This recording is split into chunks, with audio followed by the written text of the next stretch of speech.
picture this. You're standing right in the middle of the fairway. The ultimate moment of truth. Oh, absolutely. Yeah. You're staring down this crucial approach shot. You've got a mid-iron in your hands, and, well, the pin is tucked slightly over a bunker. Always over a bunker. Right. And you need absolute pinpoint precision. The wind is perfect. The lie is totally clean. But There's that voice in your head. exactly. In the back of your mind, there's that nagging little voice whispering, are you going to hit this heavy, or are you going to thin it completely over the green? Yeah, it's terrifying because all those hours on the range, the swing thoughts, the mechanical tweaks. But they all just funnel down to what? A fraction of a millisecond? Exactly. A fraction of a millisecond of impact. And that margin between a shot that tracks perfectly toward the flag and one that just leaves you scrambling, I mean, it is terrifyingly thin. Okay, let's unpack this. Because today's deep dive is really your shortcut to becoming a ball-striking machine. Yeah, we're getting into the weeds today. We really are. We're treating this like a conversation between two seasoned golf pros who are just, completely geeking out over the science of the swing. My favorite kind of conversation. Same here. And we've pulled together this massive gold mine of sources for you. I mean, we are talking advanced biomechanics research, PGA Tour data. Like 3D motion analysis, right? Sampled at, 240 times a second? Yeah, 240 frames per second. It's wild. Plus, we've got elite coaching manuals from places like EJS Golf and ATX Golf Performance. What's fascinating here is that to understand how to hit those towering, compressed iron shots, we actually have to kind of ignore traditional golf advice at first. We really just toss it out. Yeah, pretty much. We're tossing out the old cliches and focusing entirely on data-driven physical reality. I love that. And the ultimate physical reality of literally any iron shot is low point control. Right, the low point. So to actually compress a golf ball with an iron, the low point of your swing arc absolutely must be in front of the golf ball. Exactly in front of it. Right, the club has to be traveling downward when it makes contact, trapping the ball before it, bottoms out in the turf. Yeah, taking that divot after the ball. But the sources highlight this massive roadblock that golfers create for themselves. And it turns out your practice environment might be actively destroying your low point control. Oh, this is a huge issue. I'm talking specifically about artificial practice mats. I mean, practicing iron shots on artificial mats is like bowling with the bumpers up. That is the perfect analogy. Right. You think you're throwing strikes all day, but the mat is secretly saving you from the gutter on every single swing. Yeah, that bumper analogy captures the physics of it perfectly, because think about the physical interaction on real grass. Okay. If your low point happens too early, meaning you hit the ground behind the ball, the leading edge of the club digs violently into the turf. Oh yeah, the dreaded fat shot. Exactly. The thick grass grabs the hosel, the club head rapidly decelerates and twists, and you get this brutal vibration shooting straight up the shaft. Right into your hands. You feel it in your bones. It hurts. The ball barely goes anywhere. The feedback is just instant, painful, and undeniable. Your brain immediately knows something went wrong. But if you place that exact same flawed swing on a driving range mat. The physics change entirely. Right. The sole of the club hits the artificial turf behind the ball, but it doesn't dig, it bounces. It just slides right across. Exactly. It slides rapidly across that slick surface and still strikes the back of the golf ball with decent speed, so the ball launches into the air. And your brain sees a totally acceptable ball flight. Right. But your central nervous system is subconsciously learning that a steep, early release is perfectly fine. The mat is just masking a fatal mechanical flaw. And it gets worse. The coaching manuals from EJS Golf point out this really insidious side effect. Oh, the compensations. Yes. Because you aren't punished for hitting behind the ball, you naturally start making these terrible subconscious adjustments. Like people start adding massive amounts of artificial forward shaft lean at setup. Just trying to force that downward strike. Exactly. Or worse, they start physically driving the club head down into the mat as hard as they can. They create this incredibly steep angle of attack just to hear that satisfying thwack sound.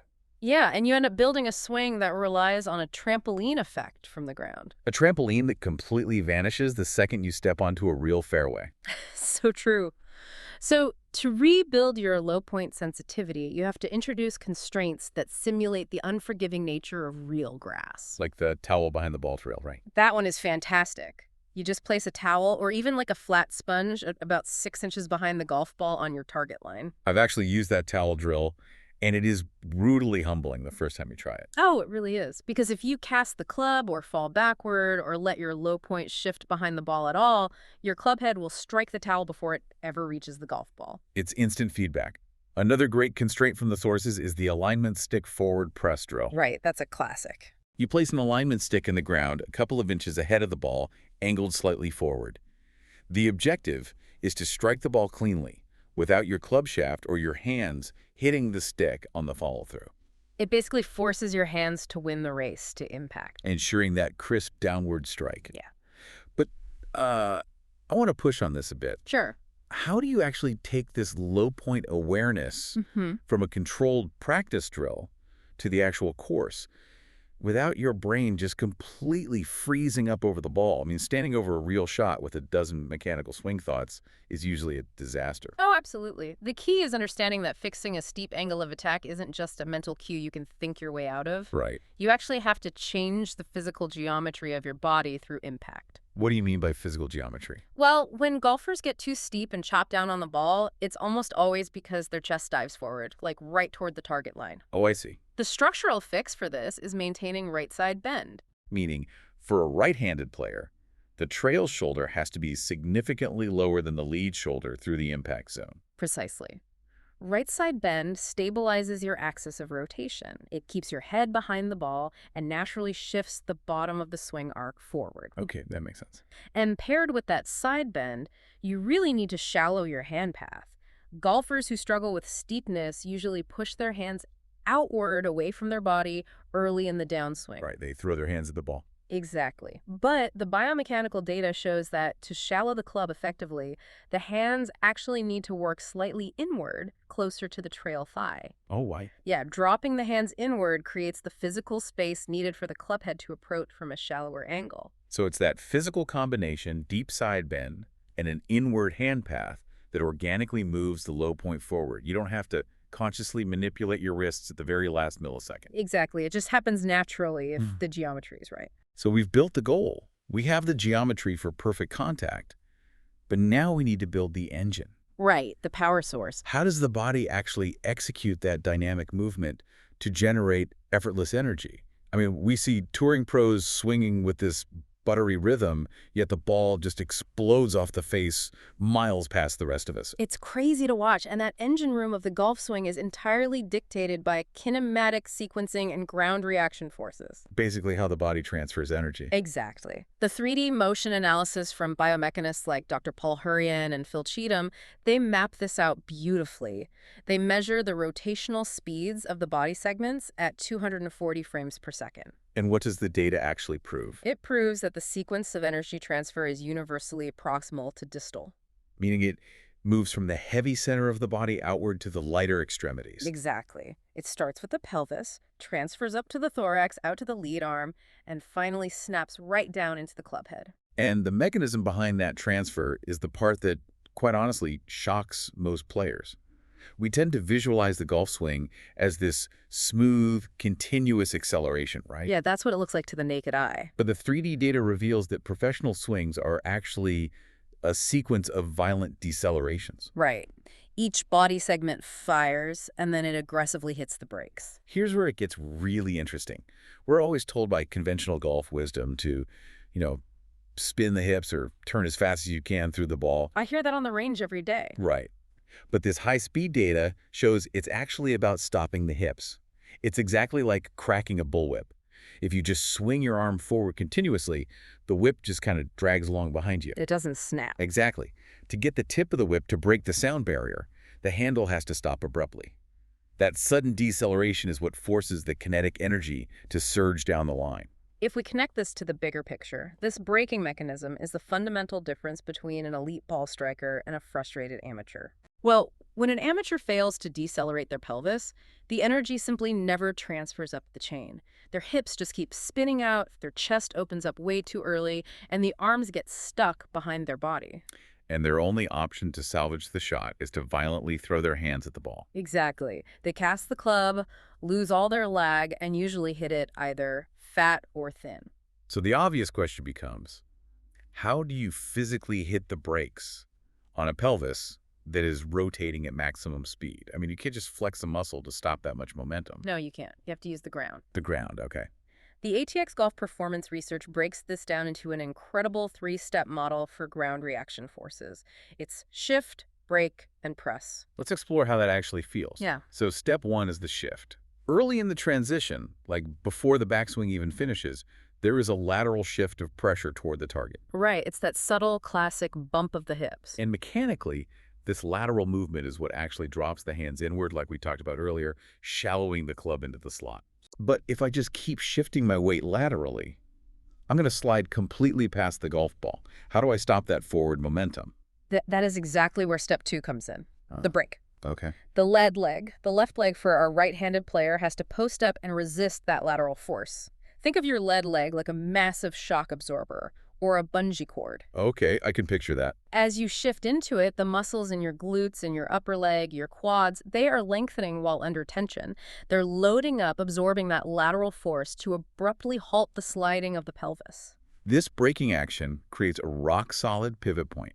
You're loading the spring. Yes. And then comes step 3, the press. Yes. You've shifted, you've braked, and now with all that immense pressure loaded into the lead leg, you drive vertically. You literally push your lead foot down into the turf as hard as you can. And Newton's third law of motion takes over. Right. Equal and opposite reaction. Exactly. You push down into the earth, and the earth pushes back up through your leg. That massive vertical ground reaction force thrusts the lid hip up and back, forcing the pelvis to clear and rotate out of the way at lightning speed. You've cracked the whip. You've cracked the whip. But the sequencing of that vertical press is absolutely critical, isn't it? The data shows this vertical force peak must happen well before impact. Oh, yeah, way before. You are posting up and pressing into the ground while the club head is still high in the air, coming down. If you wait to push up until the moment you hit the ball, you've completely missed the window. You're not creating a whip effect anymore. You're literally just standing up out of your posture. Which leads to early extension. Your hips move closer to the golf ball, your spine angle vanishes, you lose your right side bend. And suddenly you have no room for your hands to swing through. Right. You are completely paralyzed and left relying on pure hand-eye coordination to just flip the club face at the ball. And we all know how that usually ends up. So we've built the engine. We know how to shift, brake, and press to crack that kinematic whip and generate serious clubhead speed. We have the power. But what happens when you take all that raw, violent power and try to apply it to a club with almost no margin for error? Ah, the ultimate stress test for this engine. Let's talk about the modern 5-iron. Yes. The 5-iron sits squarely in what we can call the aerodynamic danger zone for amateur golfers. Why is that? Well, there are hard physical parameters that make this club incredibly demanding today. First, modern club manufacturers have been systematically cranking lofts stronger over the years, right? To promise more distance. Yeah, everybody wants to hit it further. Exactly. So the 5-iron you buy off the rack today is essentially what a 4-iron used to be a decade ago. Oh, wow. It has less loft, a longer shaft, and as a result, it is incredibly sensitive to swing speed and strike location. Right, because with a high-lofted club like a pitching wedge, you can afford to miss the center of the face slightly. Yeah, the loft saves you. The high loft generates so much backspin that it acts like a gyroscope, stabilizing the ball's flight.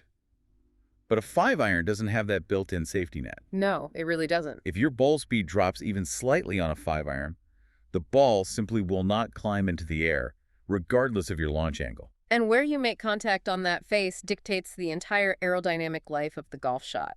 This is entirely due to the gear effect. The gear effect. Let's get into that. So the club face actually has a slight vertical curvature to it, which is called roll.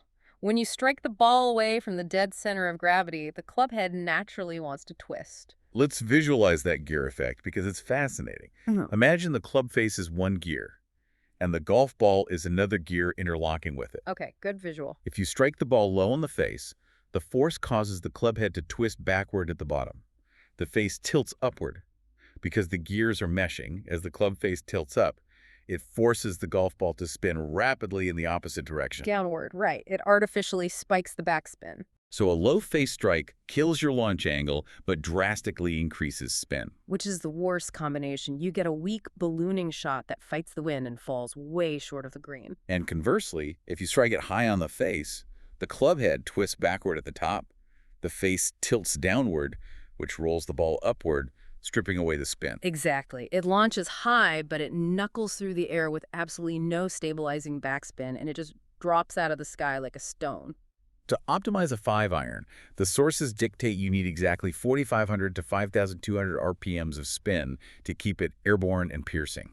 That's a very tight window. So what does this all mean for the listener? We take our 5-iron to the driving range, we set up a launch monitor, and we start staring at the data. And the one number every golfer obsesses over is smash factor. Oh, smash factor, yes. But the research from biomechanist Dr. Sasha McKenzie suggests we might be completely misunderstanding how to use this metric. Are we actively ruining our iron play by chasing raw ball speed numbers? I would say it is arguably the biggest trap in modern golf instruction. Oh. Yes. Smash factor is simply your ball speed divided by your club head speed. It is literally just a measurement of how efficiently energy is transferred during the collision. Right. When you are hitting a driver, you absolutely want to maximize that efficiency. You want a smash factor hovering around 1.5. But a maxed out smash factor is definitively not the goal for your irons. Because you achieve a high smash factor by delivering a low-lofted, perfectly direct, unglancing blow.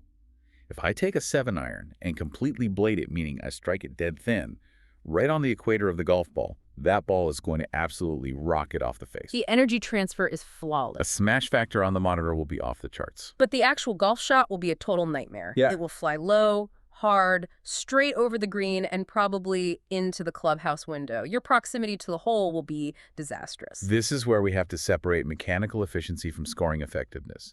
Dr. McKenzie makes a brilliant point here. A slightly lower smash factor with an iron is... Because it means you are intentionally applying spin and controlling the trajectory. Exactly.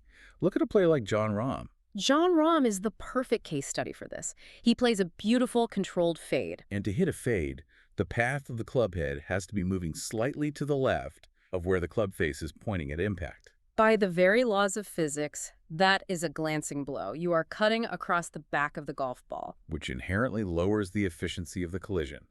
You lose a fraction of ball speed and the smash factor drops. But Jon Rahm is arguably one of the greatest iron players on the planet. Right. He sacrifices a tiny fraction of raw energy transfer for a massive gain in predictability. That fade is highly effective. His dispersion pattern, how tightly his shots group together on the green, is incredibly narrow. He knows exactly how the ball's going to curve, how it will spin, and exactly where it will stop. So the lesson here is stop trying to achieve a 1.45 smash factor with your mid-irons. You should be chasing predictable dispersion, not just raw speed. But let's say your smash factor is low. Not because you are hitting a controlled aid, but simply because you are missing the center of the club face. Doesn't a low smash factor mean your swing is chaotic and inconsistent? Not necessarily. And this is where Dr. McKenzie introduces the brilliant concept of the systematic miss. Systematic miss. Yeah.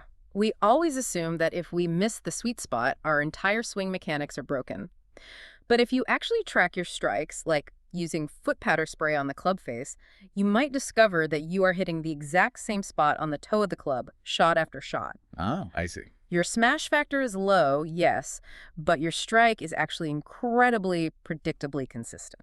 So your body is executing the kinematic sequence perfectly. Yeah. You are shifting, braking, and pressing with exact timing. Yeah. You are just perfectly repeating a slight flaw in your setup. Precisely. Your motor pattern is completely fine. You might just be standing half an inch too far away from the golf ball.